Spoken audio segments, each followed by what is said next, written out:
Tapi bila jadi isu Israel Palestin, bila nak selesai? Beratus tahun dah tuan-tuan, beratus tahun dah tak selesai. Tapi tengok bila Rusia serang Ukraine, bukan nak angkat orang kafir ni. Bila Rusia serang Ukraine, segala adik-beradik NATO siap hantar bantuan. Walaupun tak turun secara, kita kata secara tersurat. Ni hantar kereta kebal sikit, ni hantar bom sikit, ni hantar peluru, ni hantar senjata. Ada terus saja bantuan.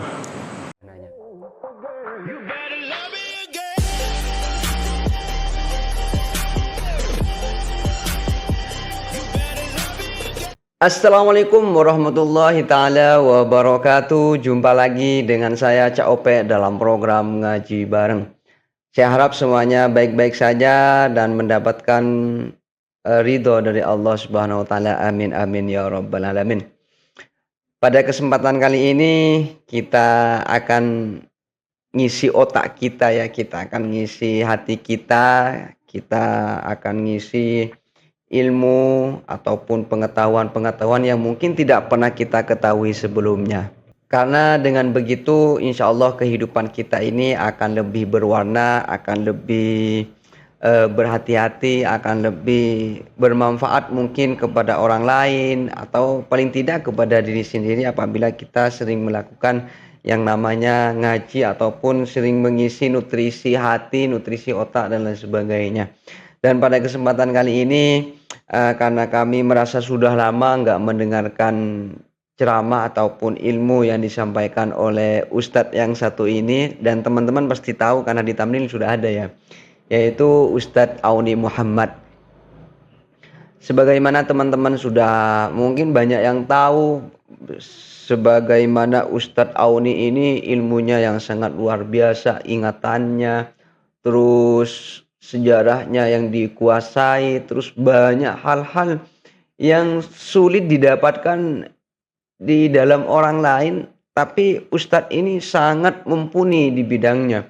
Sehingga kalau ngaji kepada beliau itu pasti saya yakin banyak teman-teman saya sendiri sering mendengarkan ceramah yang tidak pernah saya dengar sebelumnya, baik di Indonesia ataupun di negara-negara lainnya. Cuma Ustadz Auni Muhammad ini sangat luar biasa sekali. Oke, biar tidak banyak cakap ya teman-teman, mari kita mulai program ngaji pada kesempatan kali ini. Seperti biasa, bagi teman-teman yang mau menonton video aslinya silahkan kunjungi link di bawah deskripsi ini. Dan bagi teman-teman yang mau ngaji bareng bersama saya, seperti biasa jangan lupa buka mata, buka telinga, dan buka hati. Bismillahirrahmanirrahim. Don't go anywhere, stay here and check it out.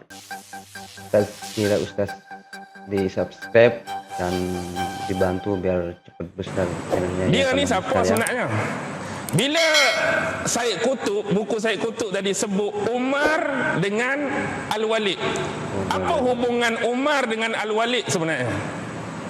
Cucu dengan datuk je tu. Cucu dengan datuk, bukan cucu betul.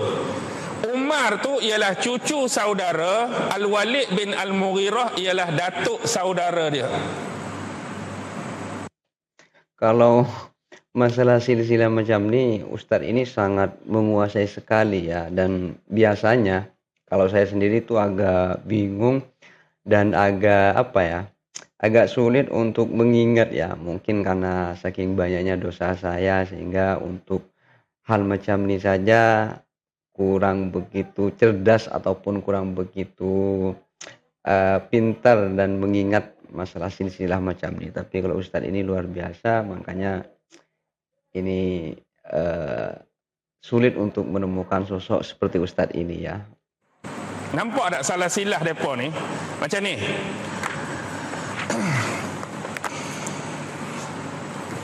Tutup kan, habis tak lagi tak? Itu kitab apa? Tak apa, kalau lebih masa sikit ni. Okey. Sayyidina Umar. Sayyidina Umar, bapa dia Khattab tu adalah keturunan Bani Adi. Sayyidina Umar, bapa dia Khattab keturunan Bani Adi. Mak Sayyidina Umar nama dia Hantamah. Keturunan Bani apa? Makhzum. Sebab tu Saidina Umar dalam diri dia tu ada dua darah. Dua-dua ni darah panglima ni. Bani Adi pun panglima, Bani Makhzum pun panglima. Baik. Hantomah ni ialah seorang wanita, mak Saidina Umar. Nama dia yang sebenar ialah Hantomah binti Hisham bin Al-Mughirah. Hantomah binti Hisham bin Al-Mughirah. Hantomah anak Hisham. Dan Hantomah ni ialah kakak kepada Amru bin Hisham. Siapa Amru bin Hisham? Amru bin Hisham. Amru bin Hisham siapa? Abu Jahal lah tu. Amru bin Hisham Abu Jahal. Abu Jahal tu adik. Hantomah binti Hisham tu kakak. Itulah mak Saidina Umar. Jadi hubungan Umar dengan Abu Jahal apa dia? Pak saudara dengan anak saudara lah. Sebab Abu Jahal tu adik mak dia. Saidina Umar anak saudara, Abu Jahal pak saudara. Baik, tengok Hantomah binti Hisham bin Al-Mughirah. Amru bin Hisham bin Al-Mughirah. Hisham tu bapak mereka dua. Hisham tu ialah adik-beradik. Adik-beradik siapa? Adik-beradik Al-Walid bin Al-Mughirah yang kita sebut tadi. Al-Walid bin Al-Mughirah. Jadi Al-Walid bin Al-Mughirah tu adik-beradik dengan Hisham, bapak dua orang tu. Kok saya lemah ya kalau keterangan ini ya, nggak cepet ngerti otak saya ini, nggak cepet masuk kalau masalah ini ya. Tadi Sayyidina Umar dan Abu Jahal, terus apa lagi, kakaknya Abu Jahal apa. Jadi dalam masalah ini saya tuh lemah ya, nggak tahu kenapa kalau masalah macam ini lemah sekali saya. Ya mungkin nanti ngerti aja lah, insya Allah nanti akan ngerti juga apabila kita sering ngaji ya. Oke, kita lanjut. Jadi Al-Walid pak saudara kepada Abu Jahal, macam saya sebut tadi. Al-Walid Pak saudara kepada Abu Jahal, dan Al-Walid juga pak saudara kepada mak Saidina Umar. Al-Walid tu siapa? Al-Walid itulah bapa sahabat Saifullahil Maslul, pedang Allah yang terhunus. Itulah bapa Khalid Al-Walid. Al-Walid Al-Mughirah, hadut lawan-lawan Nabi tu bapa sahabat Nabi, Khalid bin Al-Walid. Jadi Khalid bin Al-Walid sepupu dengan Abu Jahal. Khalid bin Al-Walid juga sepupu dengan mak Saidina Umar. Jadi Umar tu anak sepupu kepada Khalid bin Al-Walid. Khalid bin Al-Walid pak sepupu. Kau pening dah. Sekarang saya duk syok seorang-seorang cerita ni. Ni kawan kok mana ni. Tapi nak nampak dah dia punya tu. Ini berarti Sayyidina Umar itu keponakannya Abu Jahal ya, kalau nggak salah. Tolong bantu teman-teman komentar ya, ini apa benar dari keterangan Ustadz ini bahwasanya Sayyidina Umar itu ponakannya Abu Jahal ya, karena Abu Jahal dengan ibunya Sayyidina Umar itu sepupu apa atau saudara ya. Tolong bantu teman-teman untuk menjelaskan tentang ini ya, biar saya nggak salah paham. Jadi Al-Walid bin Al-Mughirah tu jadi tok saudara Sayyidina Umar, jadi cucu saudara. Jadi celah tu Abu Jahal lah. Ini jadi pak saudara Abu Jahal, pak saudara Sayyidina Umar, belah mak dia tu. Ini anak saudara kepada Al-Walid, sepupu dengan Khalid bin Al-Walid. Semua tu Bani Makhzum, geng-geng jenis gedebel dalam suku Quraisy. Cerita dia jadi panjang macam ni sebab nak habaq benda tadi je. Kamu mempunyai hubungan yang dekat dengan Nabi, tapi tak ada jaminan kalau kamu tolak dakwah kebenaran. Bahkan ni juga pengajaran untuk kita pun. Siapa pun kita, bila kita ni sombong macam Fir'aun, macam Al-Walid, datang orang pada kita tak kira siapa dia, level dia, pencapaian dia, pelajaran dia, kalau dia datang dakwahkan benda yang benar, hak dia cakap tu benda betul, kita tolak, sama je. Benda tu betul lah, nak tolak apa lagi? Benda tu benar dah. Kalau tolak ni lah kata orang yang menyombongkan diri. Macam Fir'aun, macam siapa pun. Tu nampak lah pengajaran . Boleh baca lagi ke ni? Takut sejam lagi ni. Ayat kedua ni agak panjang ni. Boleh? Pokok saya esok ni. Inna fir'auna ala fil ard. Sesungguhnya Fir'aun ala. Allah habaq sesungguhnya Fir'aun ala fil ard. Terjemahan menyebut melakukan sesuatu dengan sewenang-wenangnya di atas muka bumi. Muka bumi yang disebut di sini umum, tapi khusus dia bumi di bawah pemerintahan dia. Itulah, bukan seluruh muka bumi. Okey. Ala, tafsiran dia dalam Imam Ibn Katsir, dia sebut 3 benda pada kalimah ala. Pertama, takabbara. Yang kedua, tajabbara. Yang ketiga, tagha. Takabbara wa tajabbara wa tagha. Apa maksud takabbara? Sombong, meninggikan diri. Apa maksud tajabbara? Bahasa orang kampung, buat ikut suka hati dia. Buat ikut sewenang-wenang dia. Apa makna tagha? Melampaui batas. Jadi Allah sebut ala di sini, sombong pun ada pada Fir'aun, tinggi diri pun ada Fir'aun, buat ikut suka hati pun ada Fir'aun, melampaui batas pun ada pada Fir'aun. Jadi bila itu keadaan dia, waja'ala ahlaha syi'a, dan dia menjadikan penduduknya berpecah belah. Fir'aun jadikan penduduk dia berpecah belah. Di sini ada kalimah syi'a. Di sinilah lahirnya perkataan Syiah ni. Bukan nak kata Syiah yang betul tu, maksudnya kalimah Syiah tu diambil. Kalimah Syiah ni satu kalimah yang pada dia tu ada bentuk persamaan, ada bentuk perbezaan. Contoh, kalau kita nak relate dengan kisah ni, Fir'aun menjadikan penduduk dia berpecah belah. Baik. Fir'aun ni seorang penguasa, seseorang pemerintah, raja di bumi Mesir.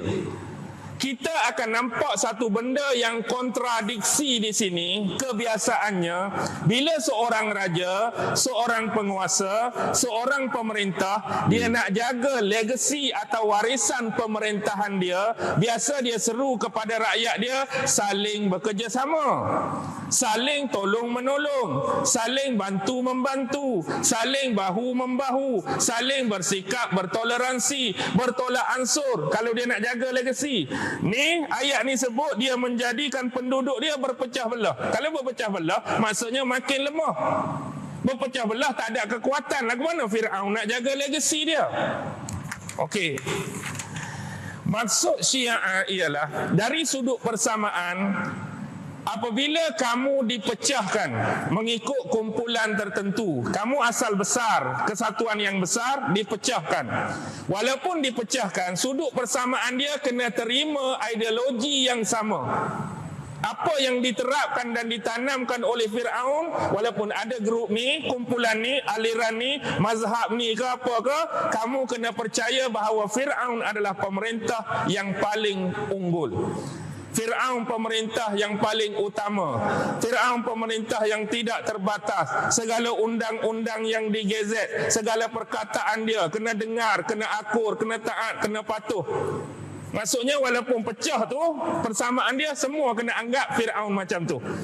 Tetapi perbezaan dia ialah dari sudut value, mutu, kelas ataupun kasta tu. Contoh, di sisi Fir'aun ada grup ahli-ahli sihir dia. Di sisi Fir'aun ada grup ahli nujum dia.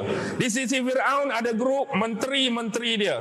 Di sisi Fir'aun ada grup elit-elit dia. Ada grup bangsawan-bangsawan. Ada grup peniaga-peniaga, pakar-pakar ekonomi. Ada grup yang bawah, buruh-buruh, kerja di ladang, kerja di sawah, kerja di kebun contoh. Buat rumah batu, buat bangunan, buat piramid macam-macam. Dia pecah-pecahkan. Dan pula satu kumpulan dengan satu kumpulan dia menentukan level. Ni bukan kata berkawan, masuk dekat pun tak boleh, bercakap pun tak boleh, bergaul pun tak boleh. Dia tentukan dah. Okey, dia pecahkan. Kalau kita kata jadi macam ni, sebab itulah dia buat macam ni. Dia tak mahu adanya kesatuan dan kekuatan. Kalau makin pecah, ada perbezaan, dia tak akan bersatu. Bila tak akan bersatu, siapa nak lawan Fir'aun? Siapa nak lawan Firaun? Baru rakyat hak rasa dizalimi, rakyat hak berasa ditindas. Kita akan lawan Firaun, kita akan tentang Firaun, kita akan berontak Firaun. Mari tentera kat belakang. Tak ada apa, senyap terus. Tapi kalau semua sepakat, kita semua sepakat ni, bukan kita tak mau raja, bukan kita tak mau pemerintah, tapi dia dah buat zalim, dia bunuh anak perempuan Bani Israel hidup-hidup. Perkara ni tak boleh dibiarkan, kita kena bersatu. Kalau semua bersatu, lingkuklah Firaun. Betul, Tapi Firaun dah buat awal-awal ni. Inilah yang disebut divide and rule. Pecah dan perintah. Kalau nak buat ayat muda-mudi sekarang, Firaun dah lama buat, kita saja yang lalai. Ayat budak-budak kan. Dia dah buat lama dah sistem ni. Sama ada kita terbuat benda yang sama mengikut era kita, zaman kita, itu perbezaan dari sudut masa. Tapi sistem tu. Kalau kita nak tengok kekuatan Bani Israel, tuan-tuan boleh bayangkan tak? Mereka hidup zaman Nabi Yusuf lagi di Mesir. Lama sampai zaman Nabi Musa pun agak-agak tak beranak ke Bani Israel ni? Tak bercucu ke? Tak berkembang biak ke? Memang akan berkembang banyak. Tapi di mana kekuatan mereka untuk lawan penindasan dan kezaliman yang Firaun buat? Sebab Bani Israel pun sendiri dipenuhi dengan apa? Sifat resis mereka, sama mereka. Sebab mereka pun ada apa? 12 Bani Israel tu. Oh, hak paling hebat kumpulan kami, keturunan Lewi, keturunan Yahuza, keturunan apa? Keturunan Dan. Alah, low class. Keturunan Bunyamin, low class. Mereka sendiri pun ada sifat macam tu. Sama mereka. Macam kesatuan nak datang macam mana? Tak ada kekuatan. Begitu juga yang musuh-musuh Islam buat pada kita. Pecahkan kita kepada negeri-negeri tertentu, ada sempadan, ada geografi dia.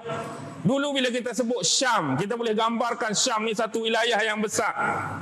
Sekarang ni bila sebut Syam, dalam tu ada apa? Ada Syria yang nama kita tak kenal pun sebelum ni. Ada Lebanon, ada Jordan, ada Palestin, nama-nama. Lepas tu negara-negara baru hak dulu tak ada lah, kita kata macam UAE, Kuwait, Qatar, Bahrain ke, baru ada semua ni. Tapi dah jadi kecil. Dan ada polisi kenegaraan masing-masing yang perlu mereka ikut dan patuhi. Jadi benda macam ni, pompa-pompa apa, kami ada polisi negara kami sendiri, kami tak boleh campur lah. Padahal isu melibatkan saudara Muslim. Betul. Sama-sama Islam. Contoh paling mudah. Negara Israel yang besar, tak berapa besar tu, dikelilingi negara Eropah ke negara Islam? Islam. Siapa jiran-jiran Israel? Arab Saudi, besar, kaya lagi. Mesir besar, tentera ramai, antara yang teramai. Lebanon Islam, Jordan Islam, tak kira lah hak percampuran agama tu, tapi nak habaq tu. Hak belah sini sikit ada Iran, ada Iraq, ada Syria, ada Kuwait, hak dekat-dekat tu.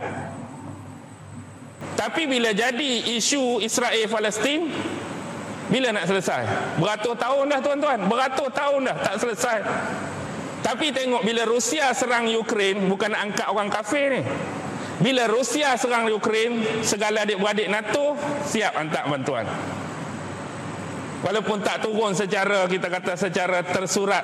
Ani hantar kereta kebal sikit, ani hantar bom sikit, ani hantar peluru, ani hantar senjata. Ada terus saja bantuan. Tapi kita beratus tahun pun duduk lagu tu. OIC dengan cara OIC, Liga Arab dengan cara Liga Arab. Dah kita duduk dalam dua organisasi yang besar tu pun, hak ni setuju, hak ni tak setuju. Ya, hak ni terima, hak ni tak terima. Hak ni Tambah nak sulit, buat, hak ni ya, tak mau buat. untuk Macam-macam nak jaga kompak dan kepentingan. bersatu. Kadang-kadang sama depa tu, dia ada pecah blok pula. Negara Arab sendiri, Islam sendiri, hak ni hak sokong blok timur, hak ni hak sokong blok barat. Macam-macam nak jadi. Kenapa adanya perpecahan? Sebab kita sentiasa cari perbezaan, bukan persamaan. Ya. Masya Allah, itulah tadi ya beberapa ilmu ataupun beberapa pengetahuan yang sudah disampaikan oleh Ustadz Auni Muhammad dan sudah kita ikuti bersama. Dan memang betul ya apa yang disampaikan Ustadz tadi, bahwasanya ketika kekuatan yang besar itu dipecah-pecah, maka sudah sulit untuk mendapatkan kekuatan yang besar itu. Misalnya negara besar yang kekuatannya luar biasa itu dijadikan pecah misalnya seperti Palestina, Iran dan lain sebagainya seperti yang sudah Ustadz sampaikan barusan, maka ketika macam itu kekuatan itu akan sulit untuk menjadi besar lagi karena kenapa? Karena di situ sudah banyak pemikiran, sudah banyak perbedaan pendapat dan sudah banyak aturan-aturan yang harus dipatuhi karena sudah terbentuk. Jadi untuk hal macam ini memang apa ya, yang pasti positif dan negatifnya pasti ada.